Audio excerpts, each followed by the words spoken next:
Good morning, everybody. Welcome to the Flow Show. Bran, you've just said you're not sure what to do today and hope this show will give you a pointer. I was going to ask you what to do today because I don't know what's going on either. But there we go. We're all in the dark. But I'm sure we'll find some wood among the trees, as they say. Stel is sitting on a beach with his laptop open, so he's enjoying the sun. Kay's still taking some time off, so just me again today. And we got there in the end. It's Friday today. I hope you've all had a good week so far. If you have, don't blow it all today. Right, let's get stuck into it. And we've been hearing from PBOC's Liu about the economy, saying that it needs time to return to normal after the pandemic. China has not seen deflation, and there's no deflationary risks in the second half of the year. CPI could go lower in July and rebound in August. Obviously, we've got a flat reading at the last number. The PBOC has ample policy room for dealing with unexpected factors. To push the real economy, or they're going to push the real economy, borrowing and financial costs lower, i.e. hinting at more rate cuts. Speaking on FX, said they will prevent sharp fluctuations in the yuan. They cannot manipulate FX rates as that will be counterproductive. Short-term yuan cannot be accurately predicted. FX rates could go up or down in the short term. The yuan has depreciated somewhat, but hasn't deviated from the fundamentals. So that's a little bit of easier comments on yuan move so far. So that keeps the potential to see yuan pairs moving higher, dollar yuan moving higher.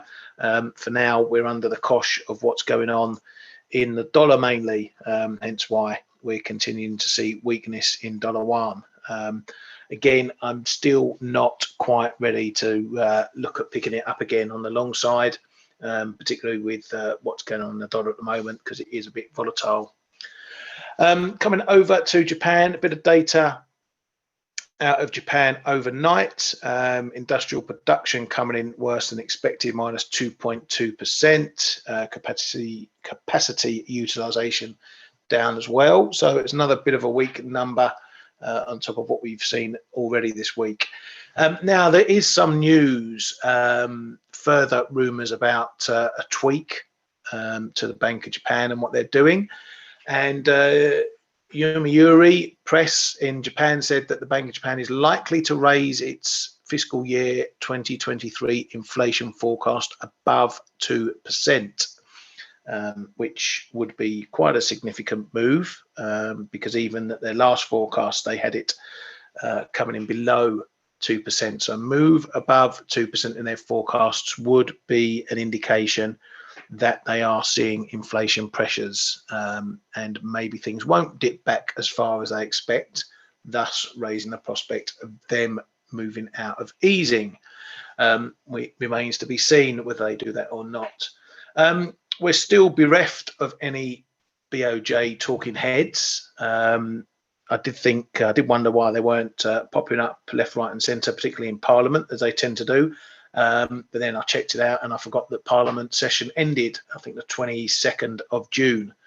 So their Parliament is closed probably until the autumn, hence why they've not been appearing there. But even so, we still haven't heard from any BOJ heads for quite some time. They will know about the rumours going on, mark my words. So they'll be watching the press, and the fact that they haven't come out to quash any of these stories so far might be telling. They're not the same as other central banks, i.e. you're not going to hear from them 30 times a day like we do with ECB and Fed heads, but still their silence is notable at the moment. And if these rumours of a tweak in July continue, and that's not going to happen, I would expect them to come out at least, or UEDA to come out and at least offer a few hints as to what they may be doing, like he did before the June meeting, which pretty much stamped over any expectations for any changes there. But anyway, we haven't heard from BOJ members, but we've heard from ex-BOJ members. Hayakawa said the BOJ will tweak yield control this month. Always take what former exes say with a pinch of salt. In other central bank news, RBA's Lowe will not be reappointed as governor. Likely one of the reasons is the hot mess he got into a few months ago. Deputy Governor Michelle Bullock will be taken over as governor and will serve a 7-year term from the 18th of September. Coming over to some data, and for those who trade the stocky, Swedish krona CPI came down, not as much as expected, 9.3% versus 9.1% expected, but lower than 9.7% prior. Their CPI at constant interest rates, which strips out mortgage rates and what's going on there, came in again higher than expected, but still a drop, 6.4%. Sticking to inflationary numbers, German wholesale prices had another drop, not as much as expected on the month, but a much steeper fall year on year. So more deflation, well, I won't call it deflationary, but disinflationary numbers for Germany there. That's going to feed into CPI numbers down the line. Coming over to the ECB, we got the latest minutes and a few headlines from that. It was seen as essential to communicate that monetary policy still had more ground to cover. It was argued that market participants would be surprised by the upward revision of inflation. Well, none of us were. A broad consensus supported a 25 pip hike. There was emphasis put on the merit of sticking to a data-dependent meeting-by-meeting approach. As we know, QE was ending at in July. Now, one thing they said was that the level of peak deposit facility interest rate, as well as its duration, as embodied by the forward curve and reflected in staff projections, could be judged as insufficient to bring inflation back to the medium-term target. So a lot of gobbledygook sounding stuff, but basically saying that where they think a terminal rate is in their forecasts is likely not enough to do the job. So that's a hawkish slant on that side.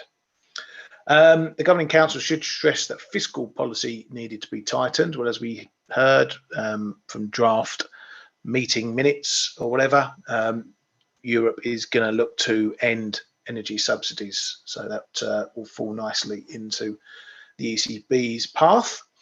Inflation was still projected to remain too high for too long, calling into question whether it was returning to target in a timely manner. Upside risks to the inflation outlook were judged to still prevail. So obviously that's the minutes from the meeting. I don't expect that the ECB will have changed their tune.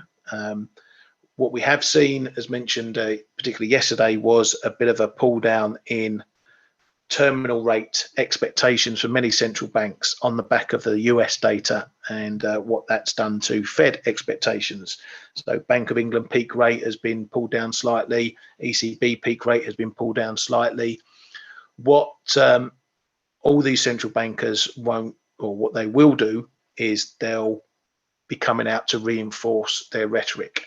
They will not want the market going too far the other way, easing financial conditions by putting down on rate hikes and things like that. So we've got a big risk at the moment that we get some of the big heads, the Powells, Lagardes, Baileys and whatnot, coming out, and just if we see more of these rate expectations dropping, coming out and stamping their foot down on those, which could cause obviously markets to go the other way. So be prepared if you're in positions, if you're riding with these moves at the moment. Know your risk is that a big fat central bank foot could come steaming down on top of you. Over in the UK, PM Sunak, he approved a report by a pay industry body, a review on public sector pay. He's taken that advice, and so public sector pay will be rising by 6%. That is now going to come into effect for things like the NHS workers, or some NHS workers, teachers, that sort of things. A lot of strikes have been called off on the back of it, and those pods will be getting 6% pay rises. Now that has two effects for the Bank of England. One, it means we're going to get a little pay boost in the jobs numbers coming up. We already know that public sector pay was running at 5.8%, so we're probably going to have to wear through that pay increase coming in. But then it could also mark a top for public sector pay numbers, and then we see the numbers obviously dropping back after. As I say, for the BOE, that will take away a big chunk of inflationary pressure. There's some 5 million public sector workers in the UK, so it's no small beans, this pay rise. Usually pay rises in the public sector run between 1% and 2%. So we're already at lofty levels, and those lofty levels will go a bit higher.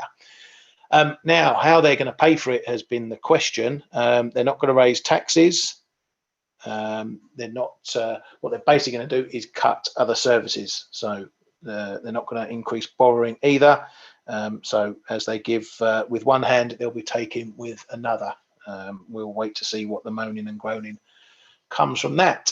Now, if we want a clear signal on the top of UK inflation, when the top is in for UK inflation, you've probably just got it from the OBR, which is the Office of Budget Responsibility. They make a lot of government forecasts or financial forecasts. I call them the Office of Bodged Responsibility because they couldn't predict the sun coming up, as far as I'm concerned. But the head of the OBR said he's seeing inflation pressures becoming more embedded in the UK economy. So if truth be told, and their record for forecasting is anything to go by, we have seen now a top in inflation, and we'll probably see it dropping thereafter. So just bear that in mind for the PPI, the CPI reports. I think we get one of those next week. So yeah, we'll keep an eye on those numbers there. I still think personally, there's a chance we see CPI pulling back this month, and I mean by decent numbers. But I think from August is when we really see CPI pulling back. But we'll go data by data, as they say. We are data dependent. All right, coming back to the US, and the second round of inflation numbers via PPI came out. Again, a bit like CPI, coming in softer than expected. PPI in a month, 0.1% versus 0.2 expected. That was an increase, though, over last month. But the year on year, take one of the core measures, if you like, 2.6% was expected to be unchanged at 2.8% in a few calendars. So that dipped back. Headline PPI as well, coming in softer than expected, 0.1%, getting very close to a negative number on that one. So pretty much looking the same direction as CPI. So there wasn't too much to make of that, although it did add to what we'd already seen in terms of the dollar and yields. But I think what we've seen now is the market perhaps gone a bit too far, particularly in dollar yen, and we'll look at that in a moment. But certainly I wouldn't call that a shock. This would have been a shock, or not a shock. This would have been a bit different in the market had CPI gone up or been a bit stickier, because this number's coming down would have suggested that is not going to last in CPI, and CPI would catch up eventually. Jobless claims was expected to jump to 250. It came in another low one, 237. So still no problems in there, no red flags at all from the jobs market on that front. We have some Fed heads out as well. Daily following Barkin in saying that it's too early to say we have declared victory on inflation. We must do enough to get the rate to a sufficiently restrictive level. It's hard to say whether wage growth is going to lead inflation down. We want to start heading towards a neutral rate as we approach 2% on inflation. So she's saying that if we're getting properly on the path to 2% and close to 2%, that's when she wants to start bringing down rates. We could be there in a couple of CPI readings, and then that's going to get the market going all dovish about cuts. Fed's Waller said he supported a pause in June, then favours raising rates in July at the next meeting. Says we're likely to need 2 more 25 pip hikes this year. September for him is live for monetary policy. We'll need to keep policy restrictive for some time. We've yet to see if the improvement in inflation will be sustained.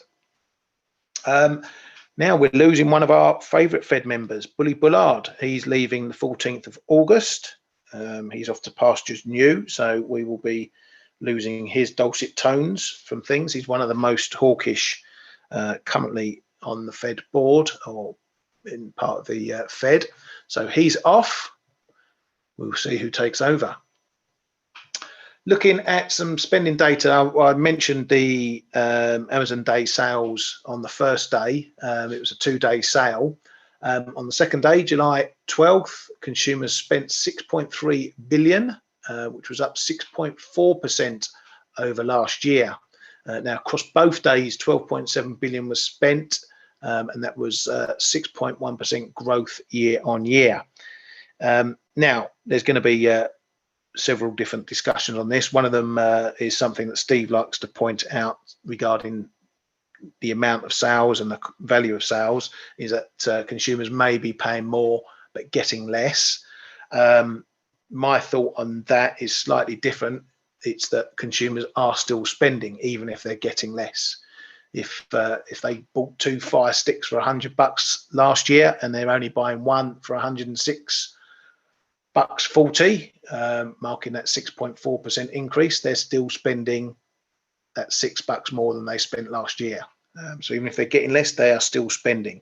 If numbers were down, if we were seeing negative spending numbers, that's a bit more worrisome for the consumer side of things. And again, I think we've got retail sales coming in next week. I just haven't had a look yet. So that's all I've got on the headline front for now. Let's get stuck into some of the prices. Dollar yen is looking quite volatile at the moment. We did have this breakdown overnight through 108, got down to my next support area I'd been highlighting in the low 137s. As you can see there, down into that fib, this prior area, and we had some moving average action going on down here as well. So a bit of a support zone. We got into it, but we've seen a pretty strong bounce so far.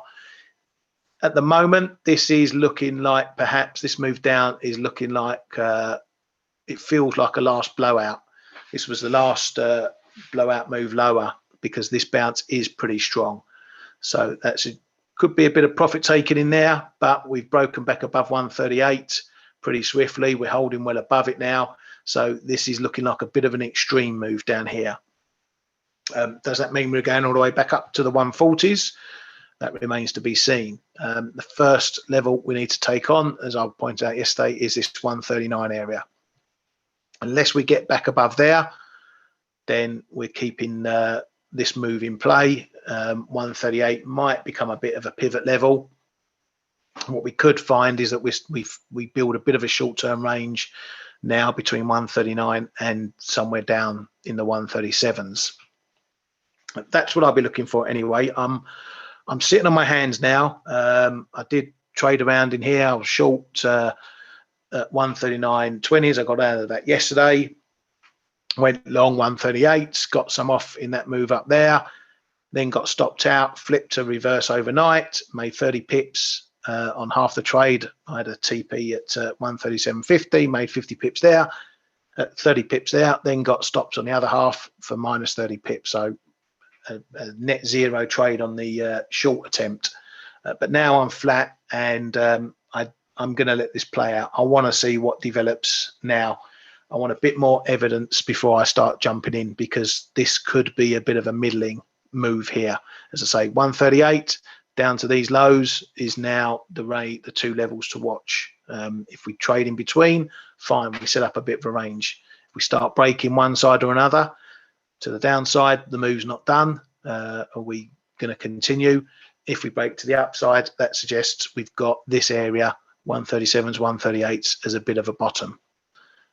So for me, I'm just going to see what happens, let the levels develop, let the trades come to me rather than chase them around. Cable and euro dollar haven't stopped though. We continue to make new highs. We busted through 112. I tried a 112 big figure trade scalp up here, managed to take 10 pips and then got stopped on the rest. So down a bit on that, pretty much the same in cable. We did get through 112 initially, and then we had a bit of a pullback this morning, but it's kicked right back up again.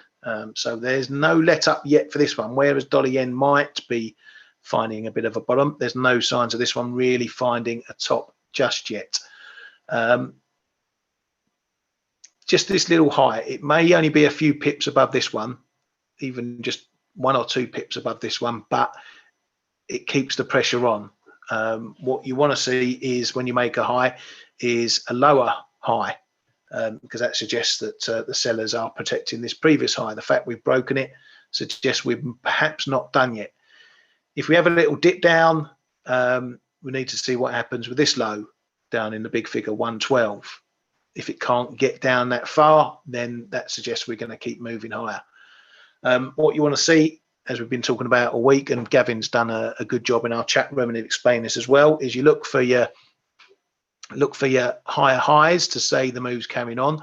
You then look for your lower highs to make a suggestion that you're done making highs. If you get that, that can give you a bit of conviction that you're going to get a steeper pullback. But then you have to check what happens if you're getting short up here. Then you need to make sure what happens down here. So for the euro, I think that the signals, at least the price action at least, suggests we're not yet done with the upside. So that might need some more development before we can start calling tops. Cable, that's doing a bit similar. It's still making a, just ticking up a new high, but we've had, call it 4 attempts at trying to bust through 131.40. So it's holding off for now. As again, this is the sort of price action you're looking for, where you hit a level, you can't get through a level. We're not quite seeing the lower highs coming in from this just yet, but as I say, 1, 2, 3, 4 goes at trying to get through, probably through 131.40s. It's not happening. So potentially a bit of a top coming in. Again, look at this low here. If we got a top up here, this low needs to be taken out. If it's not, it keeps the pressure on the upside, keeps the move going. A bit similar to what you've got here, where you get a bit of action, it won't get through, but it's not really pulling back, and then off we go again. Where can this one go? Still looking at 131.70s as the main level for me on the top side. But we've been fighting a lot of levels on the way up. So if I'm going to have a go at that, if anyone's going to have a go at that, be mindful of which way the wind is blowing. If you're going against these moves, you're going to be fighting the trend. If you're going to fight the trend, bring your risk down, bring your risk management down. You don't want to put as much in. You don't want to risk too much on the trade because you are going against the trend. And that's something I always do. If I'm going with a trend, I'm happy to put more into it, give it a bit of a wider stop. If I'm going against the trend, then I'm going to bring my risk right down, reduce my trade size, keep my stops tighter, because as we saw with dollar yen, you can try and catch the knife at 10 different points and you would have lost at every single one of them. So pick your battlegrounds, and if you're going to try catching knives and picking tops, then keep your risk small. You don't want to do 5% in your account, 6% of your account in this sort of move. You don't want to do more than 1% of your account trading 10 times throughout this move. So you keep your trade small. That way it doesn't hurt you if you're wrong. Looking at some of the other pairs as well, Aussie dollar, that's having a decent kick up, but we're finding a bit of a brick wall again up towards 69. So again, if you're looking for your levels, where you want to trade, picking your battlegrounds, we know we had the levels at 67, 68. They've been carved through and they were pretty decent levels. Well, you've got another one here at 69. which has been pretty solid area historically. This is but has now the potential, if we hold here, for a decent double top off this one. But if we break, we could be off to the races again. It could be 70, the next stop, and another zone up there. But again, I'm not quite ready to fight it just yet, because it's been a strong move. We may show signs of exhaustion, but that needs to be proved. I want to see a bit of time passing at these highs. If we start seeing sort of this 68, 80s area, which has been a bit of a resistance area after we've tried 69s, if we see that similar action again there, then you've got a bit of conviction then to maybe try shorts if that's what you want to do. If you want to try and pick up on the dips at the moment, 68.60s is your level. We have an old level 68.50s. That might be a little bit of an extension point there. This is where you want to try catching a knife if thus you wish. But again, you want to keep it fairly tight. If we're below 68.50, likely we've made a decent top and we could be pulling back a bit further. Don't rule out a bit of profit taking today. That, you know, going back to dollar yen, there may be an element of that coming into dollar yen at the moment. Bit of profit taking. We've had 2 weeks of you know, 600 pip, nearly 700 pip moves in this. At the end of the week, traders might decide, right, I'm taking some of that off, protect my risk, don't want anything to happen over the weekend, and then maybe they come piling in on any rallies in first thing on Monday. So I wouldn't rule out some profit taking going on in this one. Stocks, you need to be watching out today because it's the start of earnings. Personally, I don't see that there should be any worries from earnings at the moment. Keep an eye on your big retail companies, obviously, because they will potentially flag any problems with the consumer. Things like banks, we've come through the banking crisis. There might be some drawdowns where banks have been laying out and spending to pick up some of these small regionals. You know, bankroll deposits, maybe something like that. That may be something that affects earnings. But otherwise, I don't see any problems. I don't see why we should see any big, huge collapses in earnings numbers right now. If anything, the banks, particularly the big banks, should report an uptick in earnings because of taking on all the deposits from those regional banks. So for stocks, you know, it's going to be a question of, you know, whether anything's good or really good as opposed to anything being really bad, and that's going to be supportive. But that all kicks off today anyway. And if you're in our chat room, the guys have put in the firms that are reporting today anyway. As far as stocks goes, we are banging around this 45 area. We're staying above the 45s for now. Bit of a level here, 45.16, bit of an old level. It's been on my chart for quite a while. It just goes back to this prior resistance point, April last year, just where we hit those highs up to the 46s, came back, and that's where the resistance came in. So we're knocking around that zone at the moment. Above there, it's up into 45.90s, 46s, and then this high up 46.33. But there's no stopping stocks at the moment, pretty much like dollar yen. But this one's been going on just a bit longer, going back to March. We've seen this rally going on. As I say, got a bit of a top coming in here. We've had a little spike through, but it's holding below. The pullbacks are very shallow. It's not really giving you much to grab onto in terms of dip buying if you want to get in. So you've always got to be careful. I don't like buying up near tops. The only way I like doing that is if buying on a break of a decent level. If I want to try and buy a top, I won't just jump in and buy here, because, you know, you're talking 10, 15 pips you're playing with between where you might get in at 45s and the highs. And yeah, that just goes against the grain, my risk management of buying it in tops. Coming across to metals, and we'll take a look at good old gold. Where is it? Oh, it's up here, isn't it?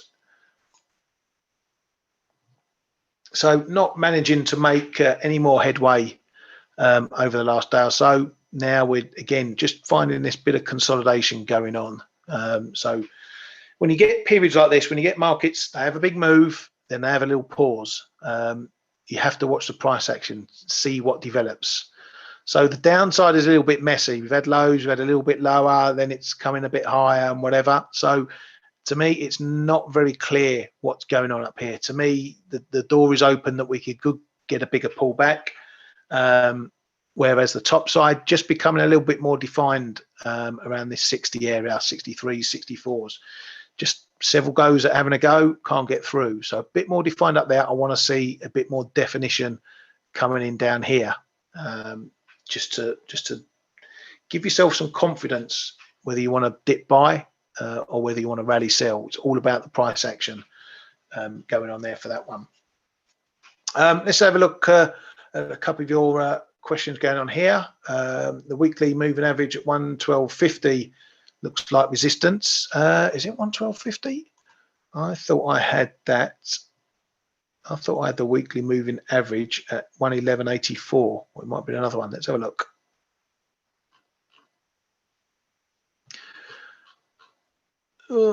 Yeah, I've got the 200 weekly. That's what I was looking at yesterday, 11.84. So you've got the 55. Have you? We might have different moving averages, Mike. Are you doing exponential or simple moving averages? Mine are simple. So my 55 weekly is right down there. That might be the difference. Not too sure. Let's have a look. Yeah, Brand, just spoken about that. Bloomberg pumping the headline that dropped during Asia time about the Bank of Japan potentially ranking up their inflation forecasts.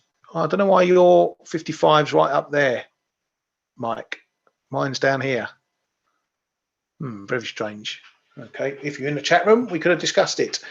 So I'm not sure what your maybe got different settings to yours than mine, but I shouldn't think so. It's a strange one. Yeah, I've got the 200 up there. You sure it's the weekly? Let's have a look. Might be a monthly. There we go. On the monthly, maybe. What have I got here? Let's just zoom in a bit. Yeah, so I've got the 55 at 11.93. I've got the 100 at 112.55. The monthly moving average, 112.55. Stuart, how can you join the chat room? Give me 1 second, my friend, and I will pop you a link, and you can use that link. And if you want to use that link, this is my own special link. And let's have a look. Oh, where is it?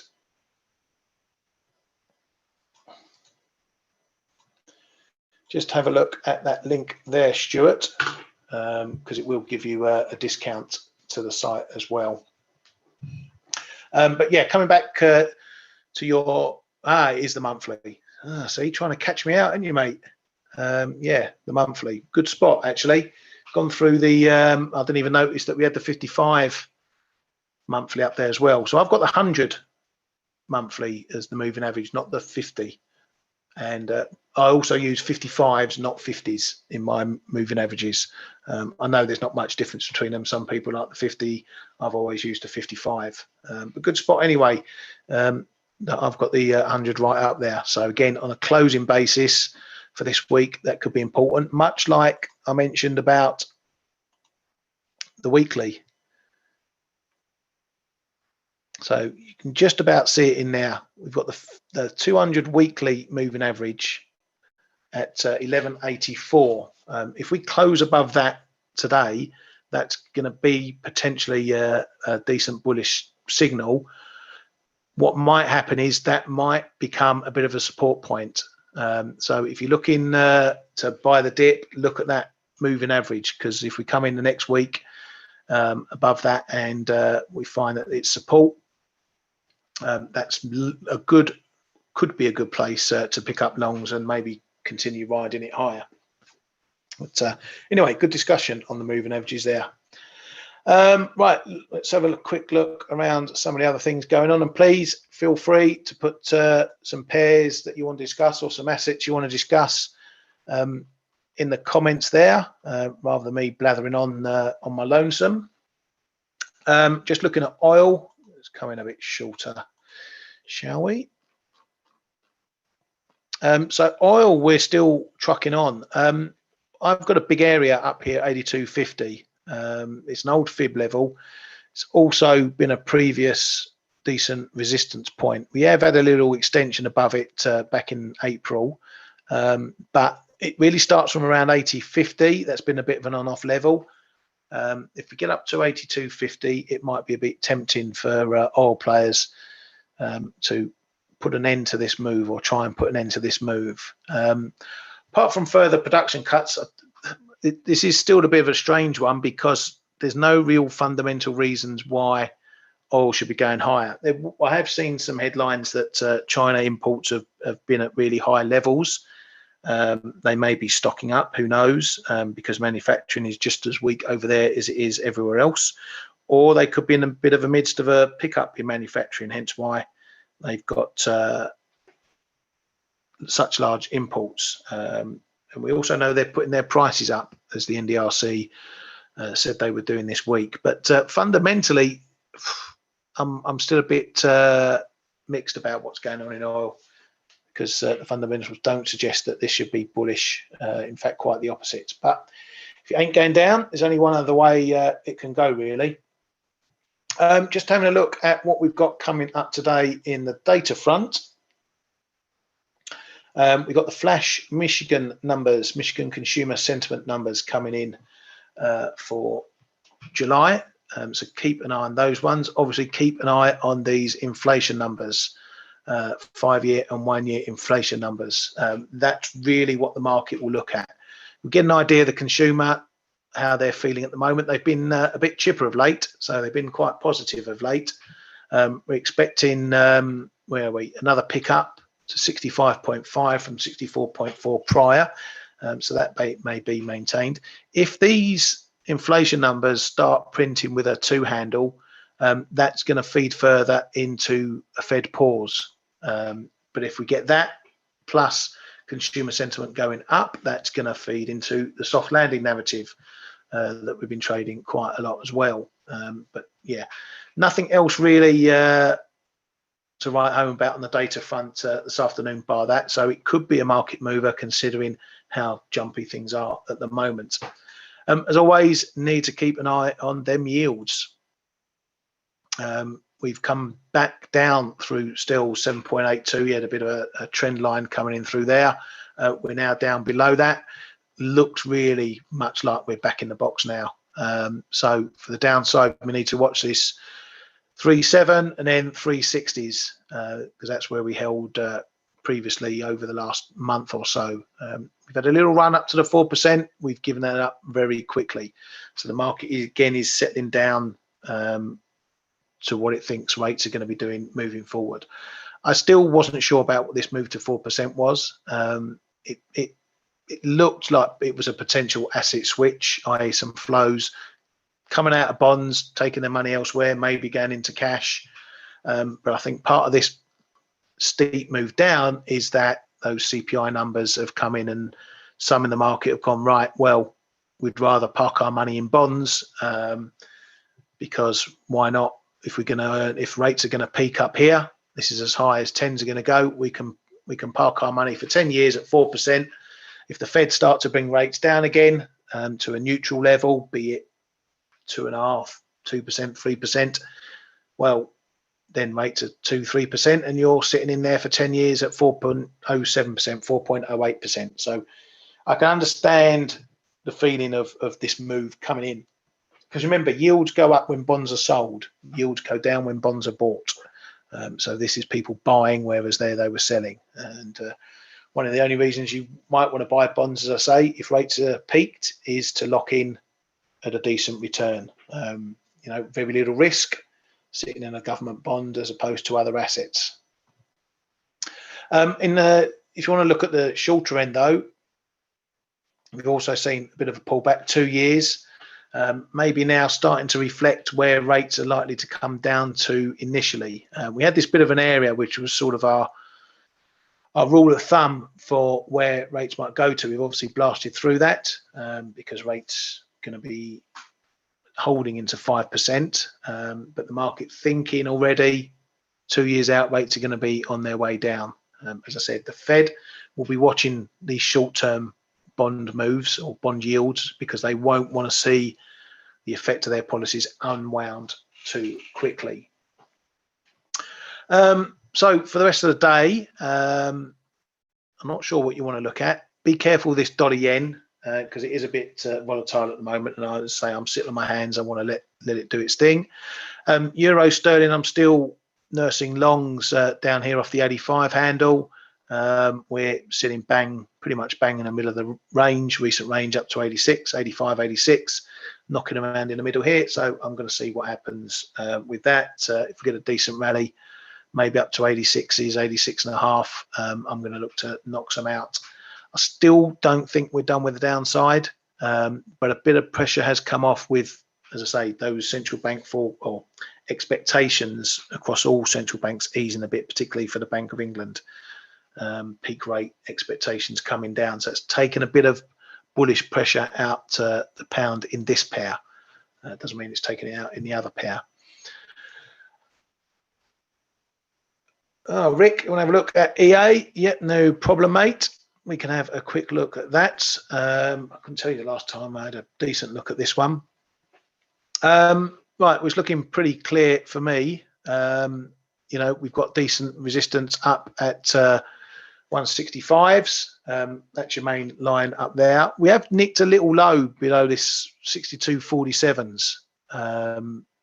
So again, it's that situation where we've come off a high, just a slightly higher, lower high, lower low. So you probably might find we form a bit of a channel coming down off this one. Now you guys, you've been trading this cup and handle, haven't you? So you've probably got a bit more to say about it than me. So I don't know what this downward move means for your cup and handle. I don't trade the T sets myself, but this is just matching this off against something like Euro CAD.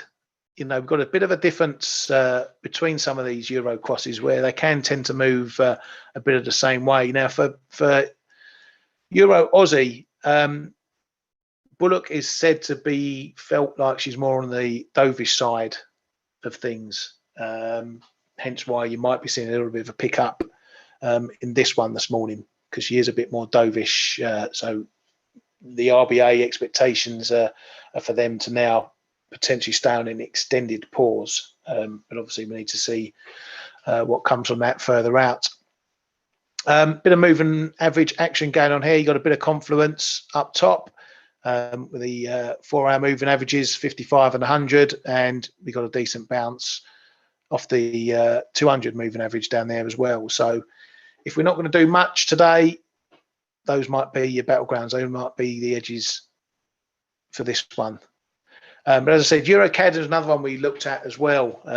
We are holding this move above the big 46.5 line. It has held a support on a test.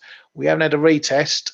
Got a bit of a level up at 47.5 as well, but get over that and there's a bit of room perhaps maybe to get up to the 48s, 49s.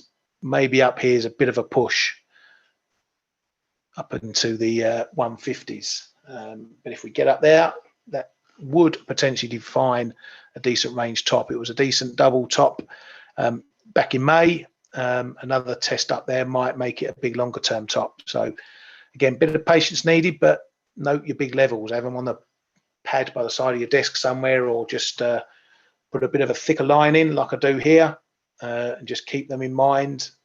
You can always wait. You can mess around in here, but then wait for your big levels and you crack them on now. Right. Well, if you guys and girls have nothing else, I've certainly have nothing else. Been a bit of a busy week again, hasn't it? So I'm beginning to run out of puff. Be careful for the rest of the day. Be very careful what's happening in the end. I can't repeat that enough. Just to me, the picture's a bit muddy now. We've had big falls. We've had a bit of a strong bounce today. You don't want to get sucked in on either side thinking that's the end and we're shooting much higher. or that the downside is done. So be very careful today. If you have had a good week so far, then trade for beer pips. Don't try and ruin it in the last trading session of the day. Thank you ever so much for your support this week, and I'm sure some of the boys will be back next week. If not, then I shall crack on as normal, and we do it all again. So have a great weekend, everybody. Any problems, Stuart, any questions you have about the chat or anything, you can hit us up on site or whatever. There's an intercom button there, so please do that. Thank you for coming to the Flow Show. Have a great weekend, everybody. See you next week. Hey traders, this is Blake Morrow with ForexAnalytix. Thanks for stopping by our YouTube channel. Don't forget to like these videos, share them, and subscribe to our channel so you don't miss any of the content that we provide here for free. Thanks for stopping by. I'll see you in the next video.